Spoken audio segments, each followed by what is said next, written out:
The story begins when a spaceship returns to Earth after collecting strange alien life forms called symbiotes.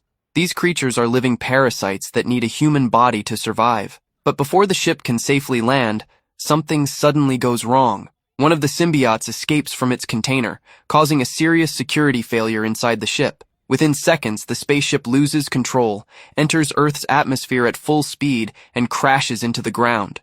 The explosion is so powerful that almost everyone on board dies. During the crash, one of the symbiotes quietly escapes into the nearby forest before anyone notices. A rescue team quickly arrives at the crash site.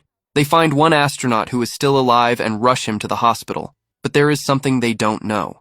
The escaped symbiote has already entered the astronaut's body. While they are driving to the hospital, the astronaut suddenly wakes up. He becomes violent, attacks everyone inside the ambulance, and easily overpowers the rescue team.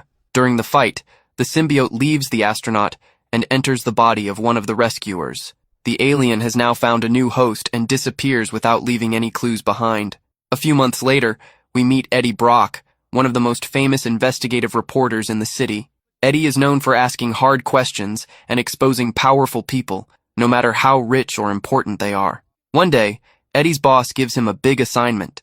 He has to interview Carlton Drake, the billionaire owner of the Life Foundation. This is the same company that launched the spaceship carrying the symbiotes. The TV station wants the interview to make Drake look like a hero. His public image has been damaged after the spaceship crash, so they expect Eddie to ask friendly questions and help clean up his reputation. But Eddie has no interest in doing that. He believes Carlton Drake is hiding something dangerous, and he wants to uncover the truth instead of praising him. That night, while his fiancée Anne is asleep, Eddie secretly uses her work computer to search through confidential files. Anne is a lawyer, and her law firm works for Drake's company. Because of her job, she has access to many secret documents about the spaceship crash and the strange research happening inside the Life Foundation. Eddie spends the entire night reading those files. The deeper he digs, the more shocking the truth becomes. He discovers that Drake has been hiding dangerous experiments from the public. The next morning, Eddie arrives for his interview with Carlton Drake. His boss had clearly told him to ask only safe questions about the space program and help improve Drake's image. But Eddie cannot ignore what he has learned. Instead of following the plan, he directly asks Drake about the secret human experiments mentioned in the confidential files. Eddie accuses him of testing alien creatures on innocent people. The entire room falls silent. Drake is furious. He immediately ends the interview and throws Eddie out of the building. But he doesn't stop there. Using his money and influence, Drake makes sure Eddie loses his job. Since Eddie stole confidential files from Anne's office, Anne also gets fired from her law firm. Anne is heartbroken and angry. She trusted Eddie, but he used her private work files without asking. Because of his actions, both of them have lost everything. Feeling betrayed, Anne calls off their engagement and leaves Eddie. In just one day, Eddie loses both his career and the woman he loves. Meanwhile, inside the Life Foundation, Carlton Drake continues his dangerous research without any fear. After months of testing the symbiotes on animals, Drake finally understands one important thing. A symbiote cannot survive with just anyone. It needs a host whose body is compatible. Only then can both the human and the symbiote stay alive together. Excited by this discovery, Drake decides it is finally time to begin human trials. He tricks a homeless man into becoming a volunteer and brings him into the laboratory. The man has no idea what is about to happen. The scientists place one of the symbiotes inside his body. For a few moments, everything seems fine. But suddenly the experiment goes horribly wrong. The man's body cannot handle the alien parasite. The symbiote starts destroying him from the inside. He screams in terrible pain before finally dying. Even after watching such a horrible death, Drake shows no emotion at all. Instead of stopping the experiments, he calmly tells his staff to bring in the next test subject. To him, these people are nothing more than test samples. One of the scientists working at the Life Foundation, Dora Skirth, can no longer watch innocent people die like this. She knows that if nobody stops Carlton Drake, more homeless people will be kidnapped and used as human test subjects. So she secretly meets Eddie and tells him everything. She reveals that Drake has already carried out many illegal experiments on homeless people, and almost all of them have ended in terrible deaths. At first, Eddie refuses to help. The last time he went against Drake, he lost his job, Anne left him, and his entire life fell apart. He doesn't want to make the same mistake again. Later, Eddie goes to Anne's apartment, hoping they can talk. But when he gets there, he is shocked to find out that Anne has already moved on. She's now dating Dr. Dan Lewis. a kind and successful surgeon. Seeing Anne with someone else makes Eddie realize just how much he has lost. With nothing left to lose, he changes his mind and calls Dora. Together, they secretly sneak into the Life Foundation. While Dora keeps the security guards busy, Eddie slips into the research lab to collect proof against Drake. Inside, he is horrified by what he sees. There are symbiotes being studied everywhere, and several homeless people are locked inside glass chambers, waiting to become the next test subjects. Eddie quickly starts taking pictures of everything. Just then, one of the trapped women recognizes him. She begs Eddie to save her before it is too late.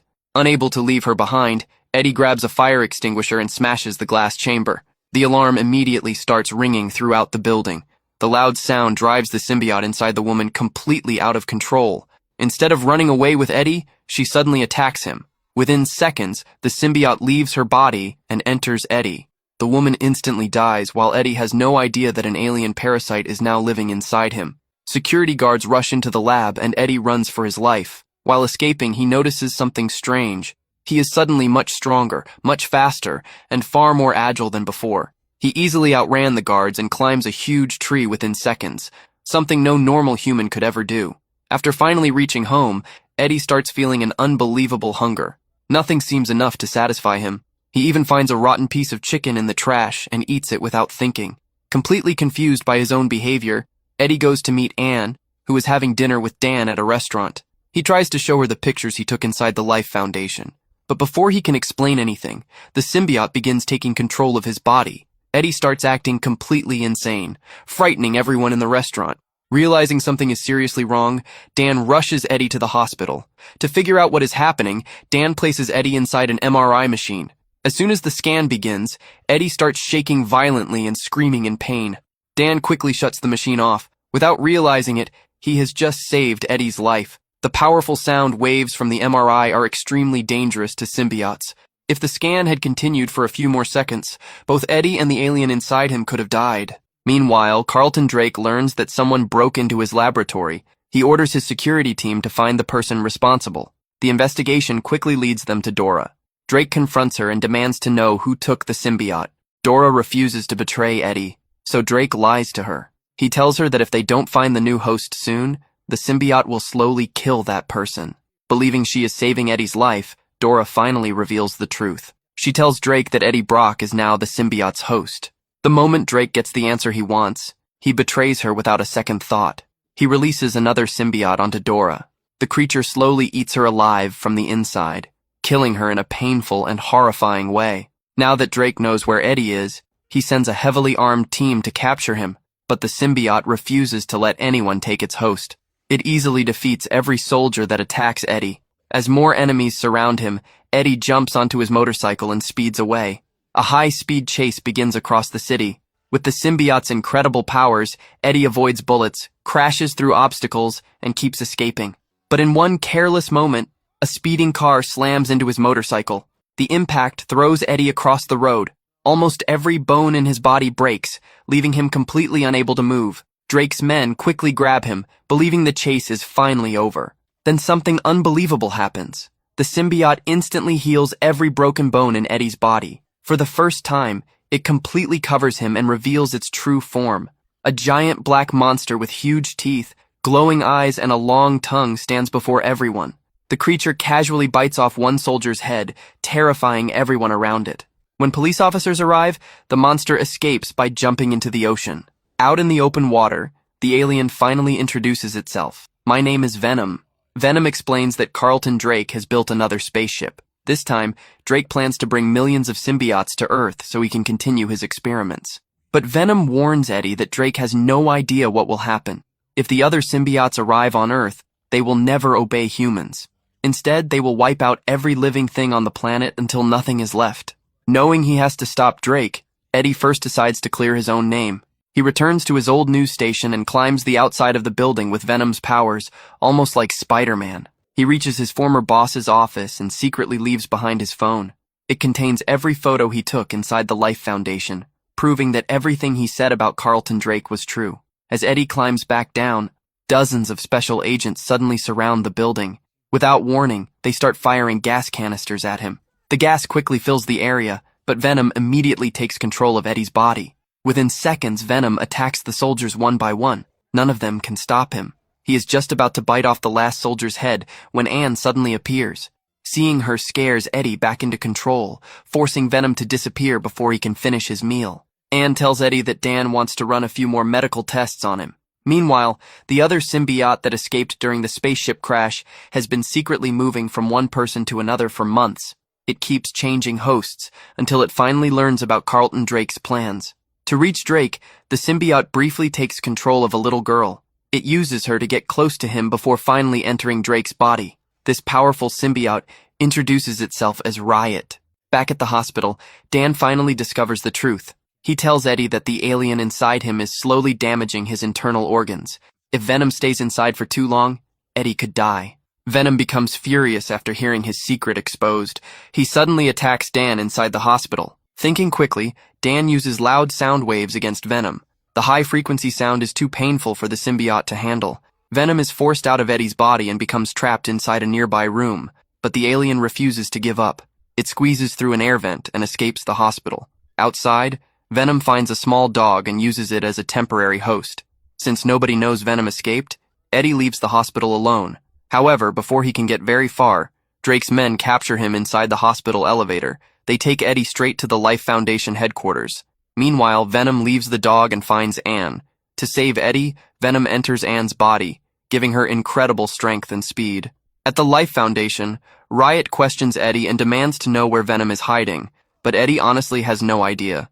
Realizing Eddie is no longer useful, Drake orders his soldiers to take him deep into the forest and kill him. Just as the soldiers prepare to execute Eddie, Venom suddenly appears. Still using Anne as his host, Venom attacks the soldiers without warning and kills them within seconds. After the fight, Venom leaves Anne's body and returns to Eddie. Together, they become Venom once again. Now there is only one goal left: stop the rocket before Riot leaves Earth. Inside the control room, the rocket countdown has already begun. One scientist tries to cancel the launch after realizing how dangerous the mission really is. But Riot immediately transforms into his terrifying symbiote form. He throws the scientist across the room with incredible force, killing him instantly. Panic spreads through the entire facility. Riot then races toward the rocket.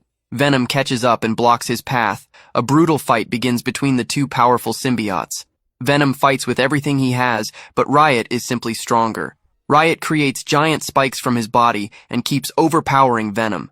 After taking too many heavy hits, Venom is forced out of Eddie's body. Separated from his host, Venom becomes almost helpless. Riot grabs the chance, absorbs Venom into his own body, and continues toward the rocket. At that exact moment, Anne reaches the launch control room. She activates an extremely powerful, high-frequency sound system. The loud sound tears both symbiotes away from their human hosts. Eddie quickly gets back on his feet. He punches Carlton Drake with all his strength and then kicks him off the launch platform into the ocean below. But Riot immediately merges back with Drake's body. Before Eddie can react, Riot drives a sharp spike straight through Eddie's chest. Eddie falls to the ground, barely alive. Riot enters the rocket and prepares to leave Earth forever. Just when it looks like everything is over, Venom returns at the last possible second. He bonds with Eddie again and instantly heals his deadly wound. Without wasting a second, Venom races up the side of the rocket as it blasts into the sky. Using the sharp blade still stuck in Eddie's chest, Venom damages the rocket's fuel system. A massive explosion fills the sky. The rocket explodes into a giant fireball, destroying both Riot and Carlton Drake together. The flames almost kill Venom as well because fire is one of a symbiote's greatest weaknesses. Even so, Venom uses the last of his strength to protect Eddie. He transforms into a giant parachute, allowing Eddie to safely fall back to Earth. With Drake defeated, the world is finally safe. A few weeks later, Eddie returns to his old job as a journalist. His first big story is an interview with Cletus Cassidy, a dangerous serial killer who has murdered many people. Everyone knows Cletus is guilty. The problem is that none of his victims' bodies have ever been found, making it difficult to prove every crime against him. For some strange reason, Cletus likes Eddie. He keeps asking Eddie to visit him in prison. Every time they meet, Cletus tells him small pieces of his dark past while playing mind games with him. At the same time, the police keep putting pressure on Eddie. They believe Cletus trusts him more than anyone else, so they ask Eddie to collect as much information as possible before the killer is executed. During one of their meetings, Cletus asks Eddie to print a strange message in the newspaper. At first, the message seems completely meaningless, but Venom notices something unusual. He carefully studies the strange drawings covering the walls of Cletus's prison cell. Later, after Eddie returns home, Venom finally figures out what one of those drawings means.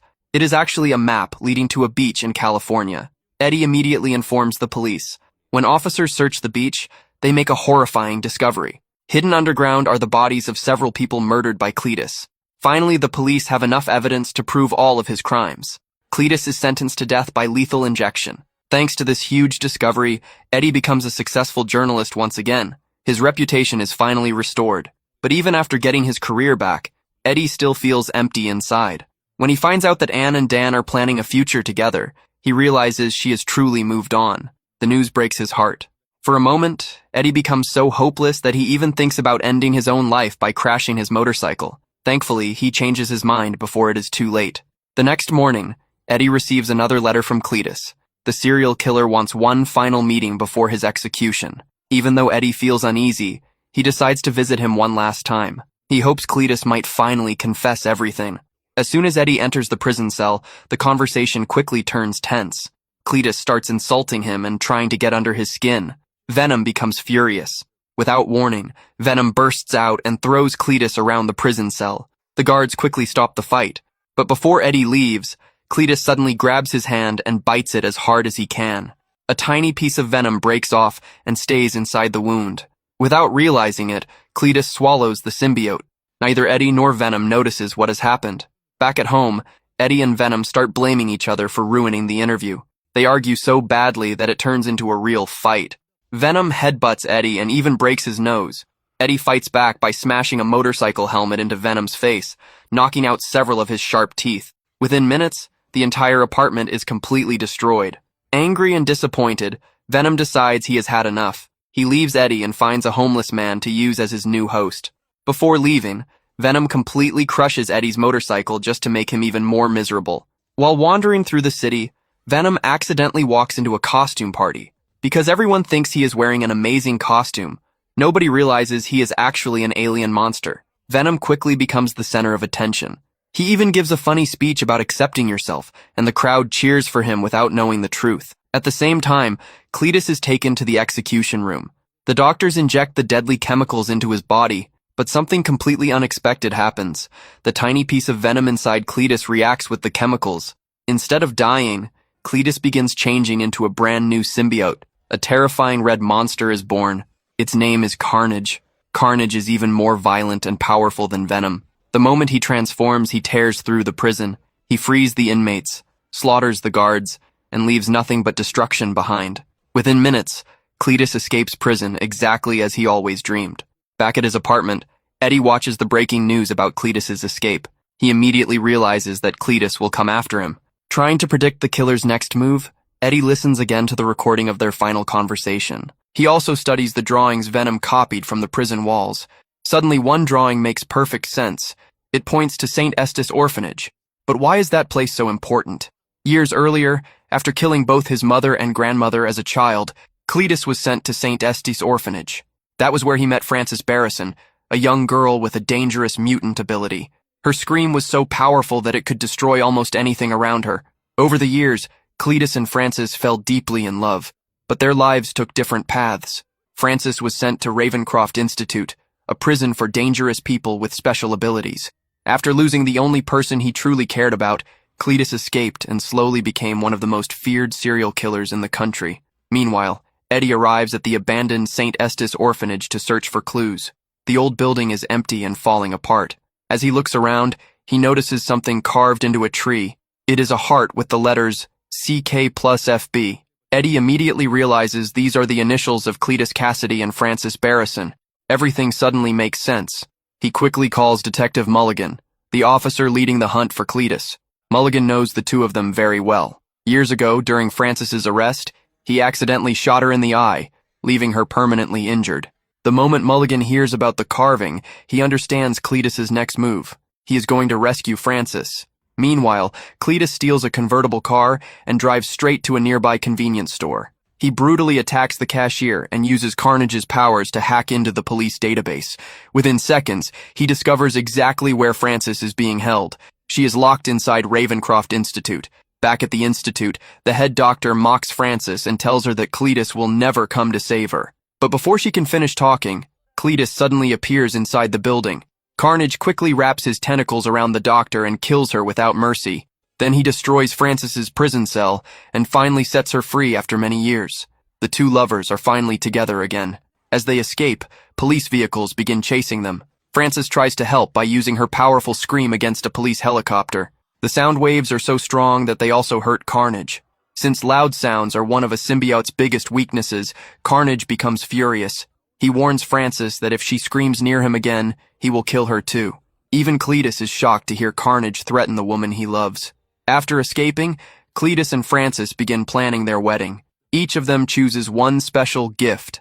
Frances wants Detective Mulligan because she wants revenge for taking away her eye. Cletus chooses Eddie Brock, blaming him for sending him to death row. And Carnage chooses Venom because he wants to become the only symbiote left alive on Earth. After the attack at Ravencroft, Detective Mulligan calls Eddie to the police station. He tells Eddie about the giant red monster that helped Cletus escape. The moment Eddie hears the description, he immediately understands the truth. Cletus now has his own symbiote, and that makes him even more dangerous than before. Knowing they have no chance without Venom, Eddie asks Anne to find him. Unfortunately, Venom is still angry after their fight. Now living inside the owner of a small convenience store, he refuses to help Eddie. Anne refuses to give up. She calmly reminds Venom how much Eddie needs him and slowly convinces him to come back. Finally, Venom agrees. He leaves his current host, enters Anne's body, and heads straight to the police station. Venom crashes through the wall and rescues Eddie in dramatic fashion. But before joining with Eddie again, Venom demands one thing. He wants a proper apology. Eddie finally admits he was wrong, and the two become partners again. Knowing how dangerous Cletus has become, Eddie tells Anne and Dan to leave the city immediately. He wants them as far away from Carnage as possible, but they are already too late. While Dan is packing their things, Frances suddenly attacks him from behind.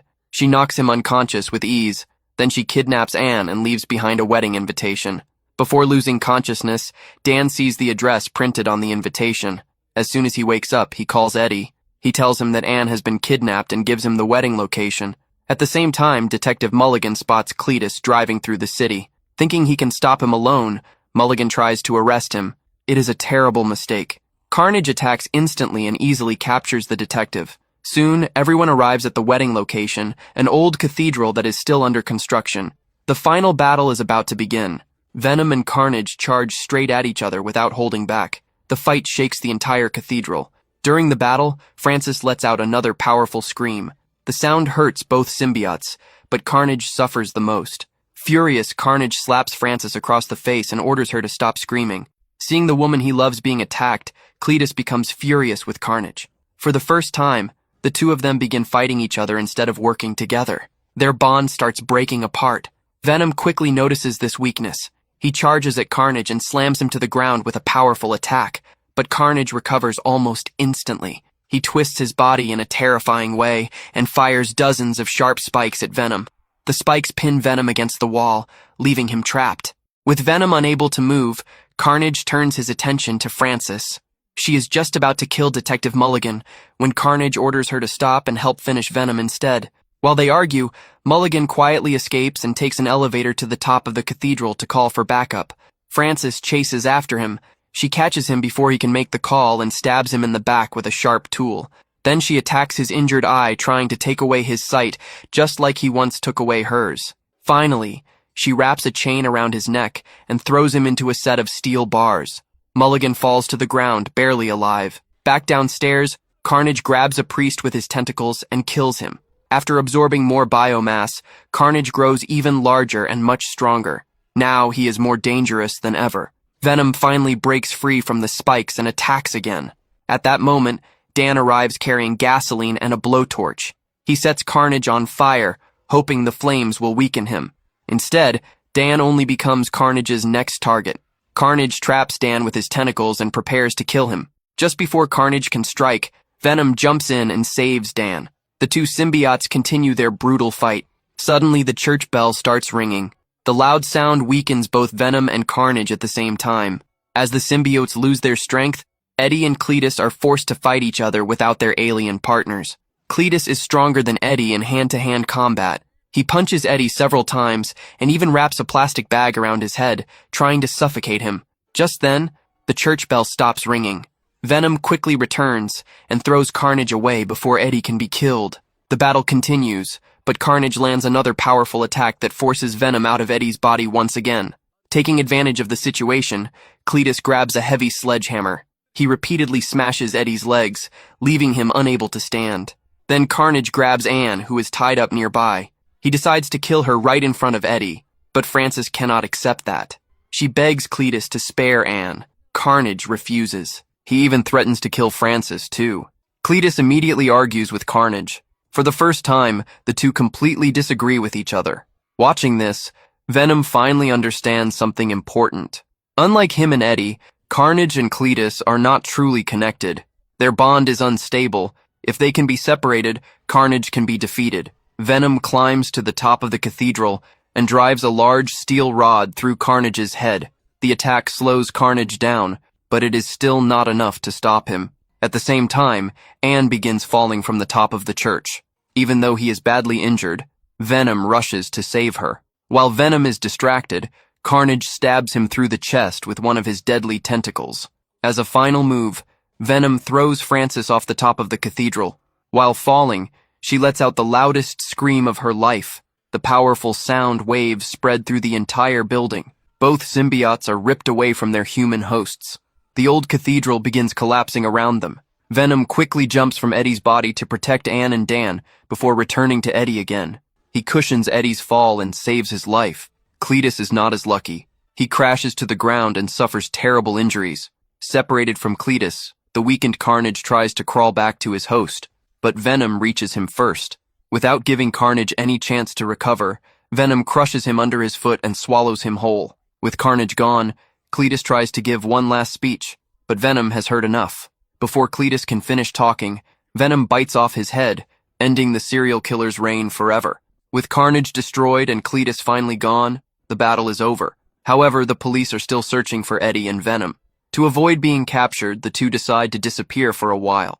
They leave the city and hide on a quiet tropical beach, waiting for everything to calm down. For now, Eddie Brock and Venom have saved the world once again. But somewhere out there, new dangers are already waiting for the lethal protector.